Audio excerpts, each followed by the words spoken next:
Mama Merna. Ayan.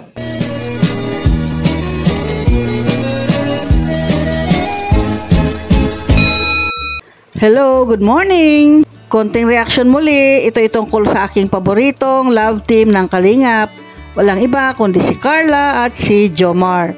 Sa aking napanood nga dito sa video ni Kalingap Rab tungkol kay Jomar at kay Carla ay makita mo yung kakulitan ng dalawa. Komportable na nga si Carla kay Jomar. Hindi na siya nahihiya. Kung dati ay isang tanong isang sagot lang sa kanya, pero ngayon siya na mismo nagtatanong kay Jomar. Nagtatanong din si Jomar sa kanya, pero yung tanong ni Jomar ay napakagaan lamang. Samantalang yung tinatanong ni Carla kay Jomar ay napakabigat. Dito sa video na ito, kung papanoorin ninyo dito sa channel ni Kalingap Rab, panoorin po ninyo ng buong buo dahil malalaman po ninyo na si Jomar doon ay parang napikon. Totoo kayang napikon siya? Yan ang bibigyan ko ng komento sa ngayon. Yung huling dalaw nga ng Kalingap Boys doon kila Carla dahil malapit na nga matapos yung bahay ni Carla, na nakita naman natin na napakaganda, napakalaki, kakaiba sa lahat ng ipinatayong bahay ni Kalingap Rab kasi meron pang lalagyan ng ng aircon at 3 ang kwarto niya. Masasabi natin ito yung pinakamalaking bahay na naipagawa na ni Kalingap Rab, itong bahay nila Carla. Malapit na nga itong matapos mga Kalingap. At dito nga sa pag-uusap ni Carla at ni Jomar, nagkaroon sila ng pagkukulitan na naman sa isa't isa. Nakakagulat kasi si Carla nagtanong ba naman bigla kay Jomar na ikinainis o ikinapikon naman ni Jomar. Ano kaya ito? Panoorin natin. Ikaw parang gusto mo rin ako Parang sa ngayon tinitingnan mo pa yung assurance. Wow! Nag-assure ka Parang hinanapan mo ko ng assurance na ikaw lang. Bakit may iba pa po ba? Iba? Wala Sa tingin mo ba may iba? Nagka-girlfriend ko na po ba? Tagal na yun. Wag mo nang yun. Wag mo nang ibalik yung mga panahon na yun. Ikaw naman, nakakagulat naman yung mga tanong mo. Dati di ka naman nagtatanong mga ganyan. May gusto ko pa bang itanong?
Basta tayo sa present. Ayan, yan nga yung kaganapan na pagkikwentuhan ni Jomar at ni Carla.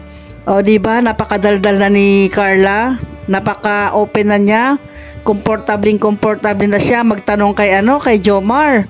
Nasabi tuloy ni Jomar na ayaw na niyang magtanong kay Carla kasi ang itinatanong lang naman ni Jomar kay Carla ay kung anong paborito niyang color, dapat mga ganun lang daw. Yung magagaan na mga tanong, anong paboritong ulam, anong paboritong pagkain, yung dapat ganun ang mga tanong daw. Pero magulat ka dito kay Carla dahil ang kanyang itinanong iba.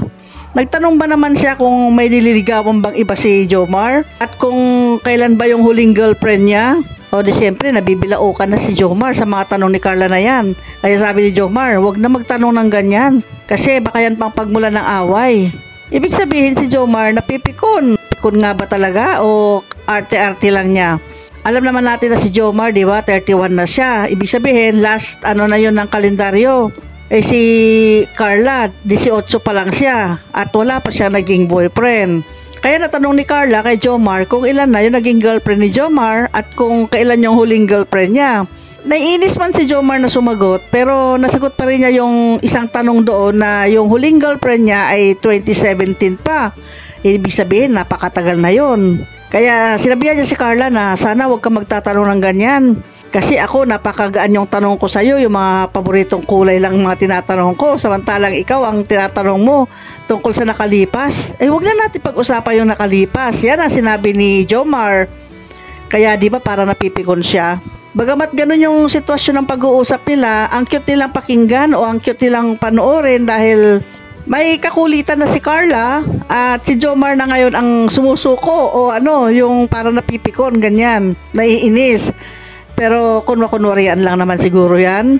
Sa bandang huli, sila pa rin magkasundo talaga sila. At ang maganda dito, nung na-interview yung mama ni Carla, botong-boto siya kay Jomar.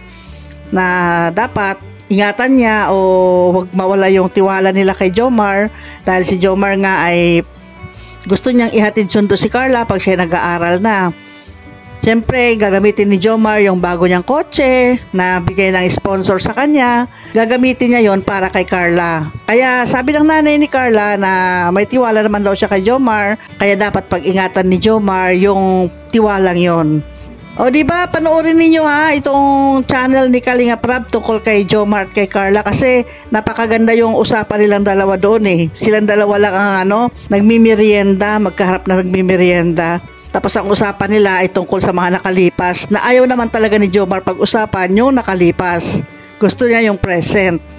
Yung gusto niya, yung si Carla lang talaga, yung sa ngayon. Huwag niyong kalilimutan panoorin sa channel ni Kalinga Prab yung tungkol kay Jomar at kay Carla. Salamat sa panonood. Hanggang sa muli. Bye-bye!